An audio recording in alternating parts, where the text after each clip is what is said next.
Baru hari ini dok, saya ke dokter spesialis anak, disuruh sunat. Anak baru berumur 1,6 tahun dan ketemu orang asing aja dia ngamuk. Disaranin sunat di rumah sakit, bius total karena BP turun dan nggak mau makan serta sering demam. Itu oke aja ya dok. Nah memang pada anak yang usianya 1 tahun sampai 5 tahun, ketika mau disunat atau ketika sunat menggunakan bius lokal biasanya memang berontak. Berontaknya itu biasanya ketika dibius, dan setelah selesai dibius pun ketika harusnya itu tidak sakit, anak itu masih berontak karena takut. Jadi bagaimana dok solusinya?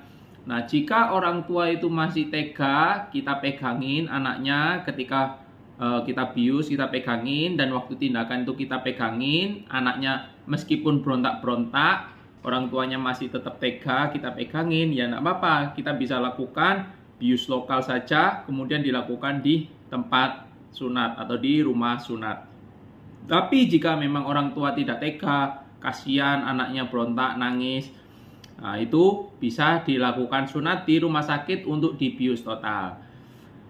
Yang harus diperhatikan adalah bius total itu tidak boleh dilakukan di klinik atau di tempat sunat atau di rumah sunat yang biasa. Bius total harus dilakukan di rumah sakit. Di rumah sakitnya pun yang memadai, yang ada dokter spesialis bedahnya, kemudian yang terpenting yang harus ada dokter spesialis anestesinya, kemudian ada peralatan yang lengkap, observasinya, dan jangan dilakukan di klinik yang memang alatnya tidak boleh atau tidak bisa melakukan bius total. Jadi jika Bunda mau sunat di rumah sakit, Bunda konsultasi dulu, ketemu dengan dokter bedahnya, ketemu dengan dokter anestesinya untuk dijelaskan resikonya bagaimana, prosedurnya bagaimana.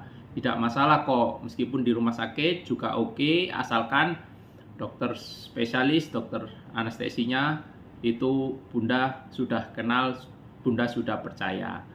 Karena ketika tindakan menggunakan bius total memang harus diobservasi ketat, kemudian setelah tindakan pun biasanya masih ngamar dulu 1 hari, setelah itu bisa pulang.